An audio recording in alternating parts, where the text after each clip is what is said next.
నెల్లూరు జిల్లాలో TDP MP Vemireddy Prabhakar Reddy చక్రం తిప్పుతున్నారు. 2019 ఎన్నికల ముందు వైసీపీకి కూడా ఈయనే అండాదండ. 2024 ఎన్నికల నాటికి తన భార్య టికెట్ విషయంలో తలెత్తిన చిన్న వివాదం వేమిరెడ్డిని టీడీపీ చెంతకు చేరేలా చేసింది. వైసీపీ చేసిన ఆ చిన్న తప్పు జిల్లా మొత్తంలో ప్రభావం చూపించింది. కట్ చేస్తే జిల్లా మొత్తం క్లీన్ స్వీప్. మరి ఇప్పుడు వేమిరెడ్డికి చెక్ పెట్టే సీన్ వైసీపీకి ఉందా? మాజీ మంత్రి అనిల్ కుమార్ యాదవ్ వైసీపీ జెండాను నిలబెట్టగలరా? ఇలా ఆసక్తికర అంశాలపై మరింత విశ్లేషణ మా మేనేజింగ్ డైరెక్టర్ రాజేంద్ర అందిస్తారు. Rajendra, over to you. Nellore జిల్లాలో క్వాడ్జి మైనింగ్ లో బ్లాస్టింగ్ ఏమో కానీ రాజకీయమైనటువంటి బ్లాస్టింగ్ మాత్రం రోజు రోజుకు పెరిగిపోతున్నాయి. వేమిరెడ్డి ప్రభాకర్ రెడ్డి అండ్ అనిల్ కుమార్ యాదవ్ మాజీ మంత్రి.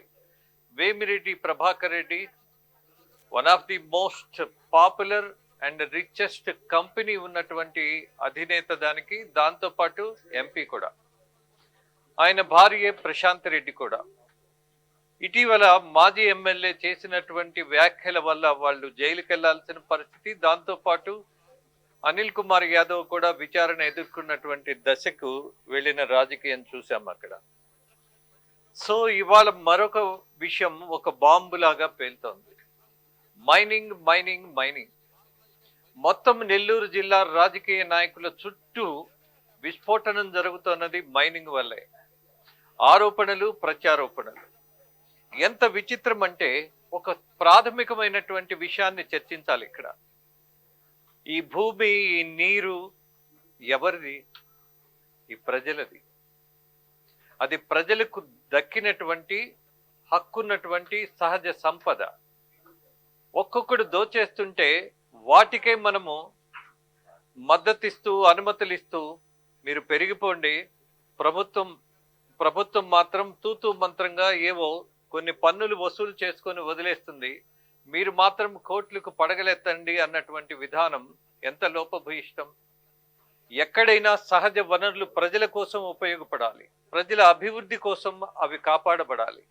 అలాగే ఈ సంపదను ఈ జనం కోసం మాత్రమే ఉపయోగించాలి అన్నటువంటిది చట్టంగా ఉన్నదా లేదా అన్నది ఇవాళ సందేహాస్పదం అవుతోంది. ఈ భూమి నాది, ఈ గాలి నాది, ఈ నీరు నాది అని పాటల్లో మిగిలిపోతున్నామేమో కానీ ప్రాక్టికల్గా మాత్రం ఎక్కడ ప్రజలకు దీని మీద ఉన్నటువంటి హక్కు దక్కట్లా. అది వాస్తవం. ఇవాళ వేమిరెడ్డి ప్రభాకర్ రెడ్డి అందులో కోట్లు కొట్టేశాడని ఈయన అంటున్నాడు. ఫైన్. 1,60,000 కోట్లలో నేను పంపించింది 20,000 కోట్లయితే మరి మిగతాది ఏంటంటున్నాడు. దానికి అనిల్ కుమార్ యాదవ్ సమాధానం చెప్పాడు. దాన్ని పంపించిన వాళ్ళు చాలా మంది ఉన్నారు, ఒక్కళ్ళు ఇద్దరిలో కాదు, ఈ క్వాడ్జిని పంపించిన వాళ్ళు చాలా మంది ఉన్నారు అని. మరి ఇందులో ఉన్న పరమ రహస్యం ఏంటి? ఈ క్వాడ్జి అత్యంత ఖరీదైంది. ఈ క్వాడ్జి ప్రపంచ వ్యాప్తంగా డిమాండ్ ఉన్నది. ఈ క్వాడ్జి ప్రధానంగా సోలార్ ప్యానెల్స్ లో ఉపయోగించడానికి ముడి సరుకుగా ఇవాళ అనేక దేశాల్లో డిమాండ్ ఉంది. ప్రధానంగా చైనా పంపిస్తున్నటువంటి పరిస్థితి చూసాం. కొన్ని కోట్ల ఖరీదైనటువంటి వ్యాపారం జరుగుతున్నప్పుడు దాని నుంచి ఫలితాలు ప్రజలకు దక్కుతున్నాయా, లేకపోతే కాంట్రాక్టర్లకు దక్కుతున్నాయా, రాజకీయ నాయకులకు మాత్రమే పరిమితం అవుతోందా, దోచుకున్న వాడికే ద్వారాలు ఓపెన్ చేసి పెడుతున్నారా? దీని మీద ఎందుకని ఆలోచించలేకపోతుంది వ్యవస్థ, ముఖ్యంగా ప్రభుత్వ వ్యవస్థలు? ఎవరి డబ్బు, ఎవరి ధనం, ఎవరి సంపద ఎవరెవరికో పంచేటటువంటి చట్టం ఏంటి, జీవోలేంటి, ఈ కేటాయింపులేంటి? ఒక విషయాన్ని గుర్తు చేసుకుందాం మనం. ఓబులాపురానికి సంబంధించి గాలి జనార్దన్ రెడ్డి లక్షల కోట్లు కొట్టేశాడు అన్నారు. మరి అదే ప్రభుత్వం నిర్వహించుంటే ఈ 1,000 కోట్లు ప్రజలకు దక్కేయిగా. మరి ఈ కామన్ సెన్స్ గురించి ఎందుకు మాట్లాడట్లా? ఎందుకు ప్రజలకు సంబంధించిన సంపదను పంచేయాలి? మైనింగ్ ప్రైవేటు వాళ్ళకే ఎందుకు ఇవ్వాలి? అది రాజకీయ నాయకుల ఆధిపత్యమే ఇందులో ఎందుకు కనపడాలి? అలాగే మరొక విషయాన్ని దశాబ్దాల క్రితం జరిగింది. ఒంగోలు జిల్లాకు సంబంధించి గెలాక్సీ అత్యంత ఖరీదైనటువంటి, ప్రపంచంలోనే అత్యంత ఖరీదైనటువంటి గ్రానైట్. అది ఆ రోజు దక్కింది ఎవరికి? రాజకీయ నాయకులకే, కాంగ్రెస్ పార్టీ నాయకుడికే. దాని మీద ఎన్నో వివాదాలు వచ్చినాయి. ఫైన్. ఒక విషయం ఇవాళ గమనించాలి, గుర్తించాలి. ఇంత ఖరీదైనటువంటి మైన్స్ మీద దోపిడీకి ఎందుకు అవకాశం ఇస్తున్నారు? ఈ వివాదాలన్నీ ఎందుకు? నేషనల్ మినరల్ డెవలప్మెంట్ అనేటటువంటి సంస్థే మనకున్నది. అలాగే ప్రభుత్వమే ఎందుకని క్వాడ్జ్ అవ్వచ్చు, వాట్ ఎవర్ ఇట్ ఈజ్, మైనింగ్కి సంబంధించినటువంటి కార్యక్రమాలన్నీ ఎందుకు నిర్వహించలేకపోతుంది? ఎందుకు రాజకీయ నాయకులకి దత్తత ఇచ్చేస్తుంది?